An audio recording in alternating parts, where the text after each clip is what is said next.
and welcome back to Tell Me What Happened, the podcast that features real people talking about real issues that they confronted in their childhoods. I'm your host, Jay Rehack, and like you, I've suffered some trauma in my childhood, but I like to think that everything that I experienced has helped to make me who I am today, and hopefully a little bit more empathetic than I otherwise would be. Tell Me What Happened is sponsored by Sidelining Publishing, publishers of quality books, including Susan Salidor's I've Got Peace in My Fingers, available worldwide and wherever quality books are sold. Today I have as my guest a good friend of mine, a man who emigrated from Cuba at a very young age, my good friend Orlando Piedra. Orlando, go ahead and tell us your story. The story starts in Cuba. I was born in Cuba. I came to the United States in 1961. Things were different at that time landing in Miami than they are right now. My goodness, that was so long ago, almost 60 years ago. However, I came here when I was 10 years old. We landed in Miami in January of 1961. Fidel Castro came up to power on January the 1st, 1959. So to a 9-year-old, 10-year-old, it wasn't a big deal until my parents came to me and said, take some things, take some clothes and put them in a bag so that we can go on this trip together. I had no idea. I was living comfortably, playing, doing the normal things that a 10-year-old would do. And all of a sudden, we are at an airport and we are taking an airplane to Miami. I didn't know how long we were going to stay there. We ended up staying forever. We left everything that I had known to be part of my world behind. The house that we lived in, the school that I went to, the things that I had, the toys that I had. My father's automobile was a 1963 or 1962 Mercedes Petroleum. It was one of the first there. However, they took it away from him. My dad got arrested because he happened to have had the same first and last name, not the middle name, first and last name of a well-known enforcer for the Batista regime, who was the regime that Castro was fighting against.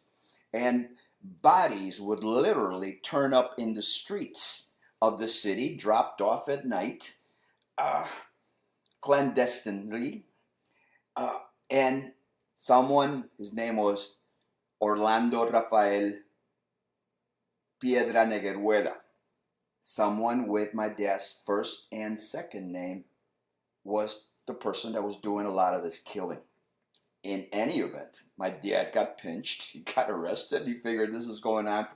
He decided to leave because he didn't see any future in having the same last name as someone that is well known for having killed people in the Castro regime, if you see what I mean. My mom was a school principal.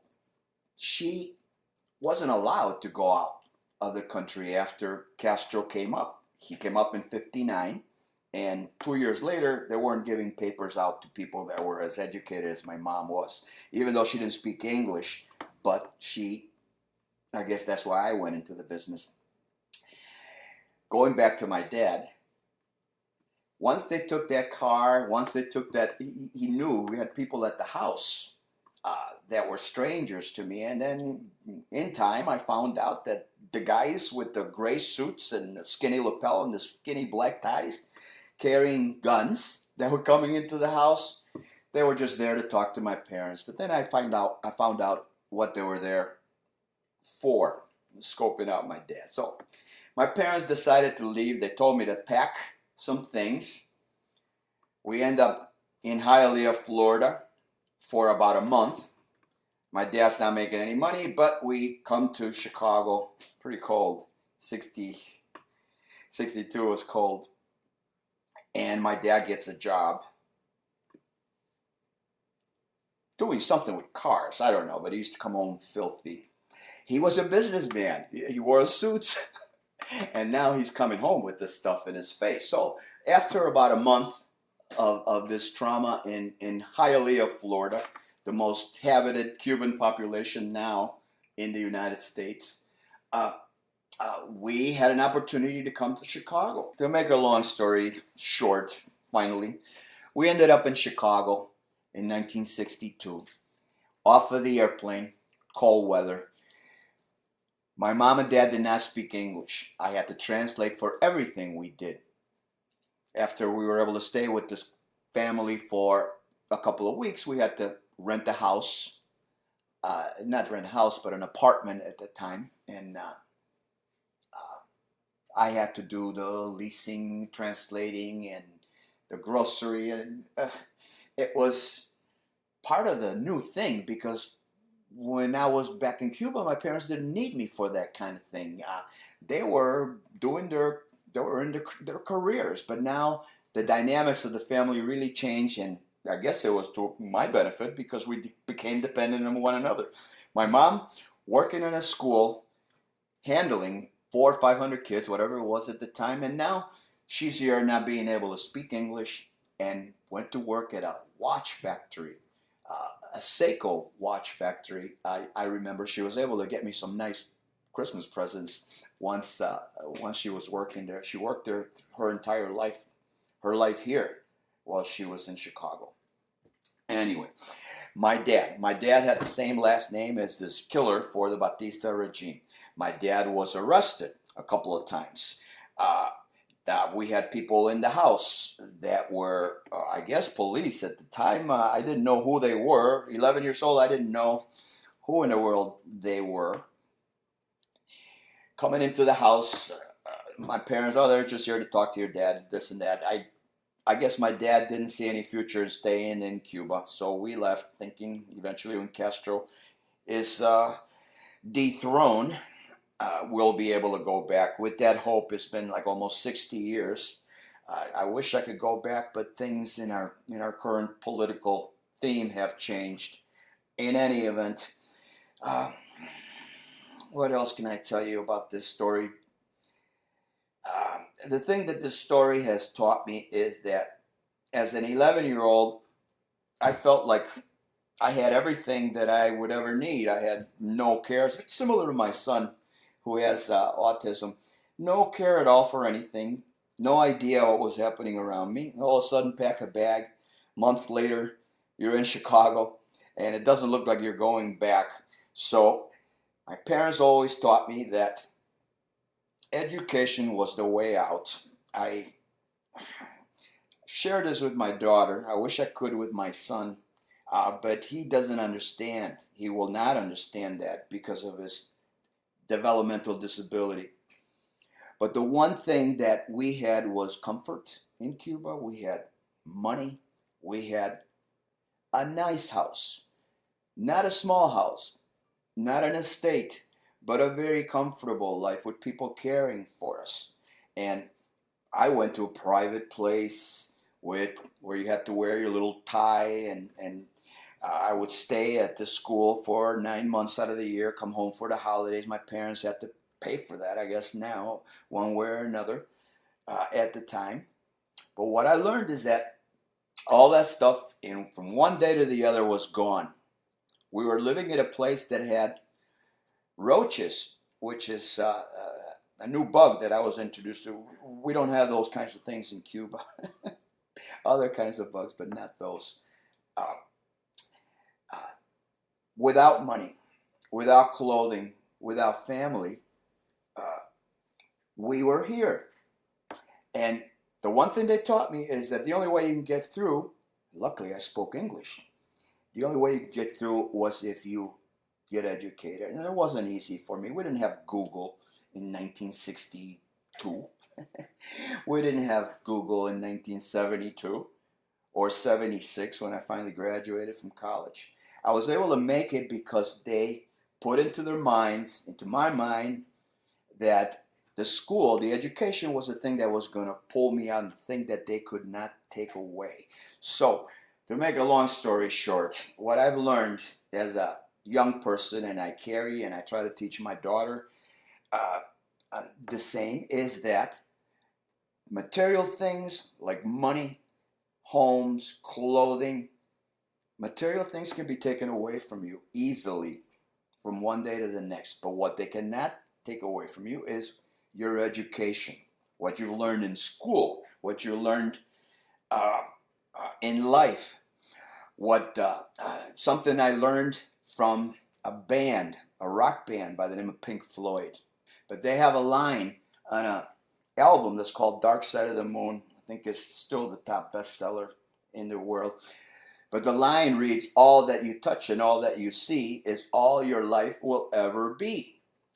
And I am very, very grateful to have been able to follow that thinking and that philosophy. And I inculcate this in my daughter, who's 35 years old, and she understands that, I hope. And I hope you guys, whoever listens to this, will get some help from this too. Well, thank you, Orlando, for those insights. I can't imagine how difficult it must be to emigrate to another country, especially as a young person. Well, that's our show. I want to thank everyone for listening, and I also want to invite anyone who'd like to participate to text me at 312-343-6273 and tell me their story, because we all have them, we've all endured them, and we can all learn from them. Now we're going to end the show as we always do with Susan Salidor's classic Boo Boo Blues. I'm Jay Rehak, and until next time, as always, stay safe out there and try not to hurt anybody. I've had some boo-boos, baby. I've had the boo-boo blues. Yeah, I've had some boo-boos, honey. I've been like you. Let me see your boo-boo, sugar. Ooh, that's a mighty bad boo-boo, too. I'm sure that hurts you, honey, and you're crying boo.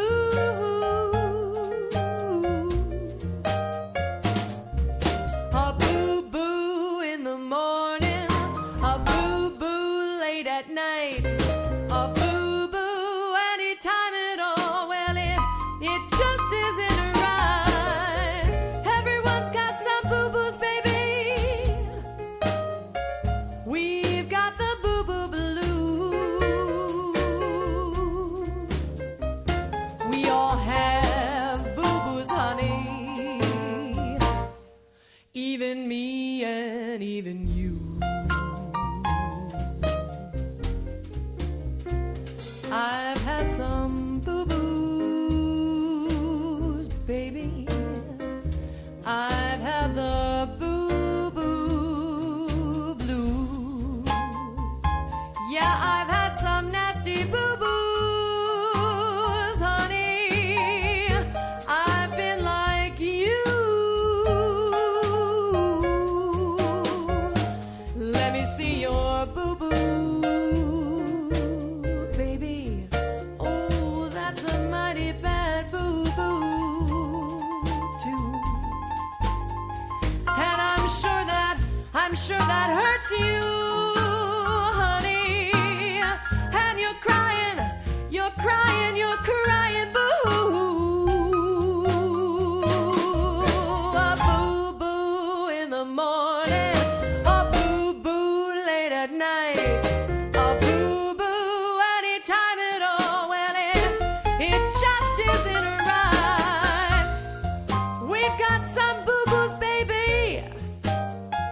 We've got the boo-boo blues.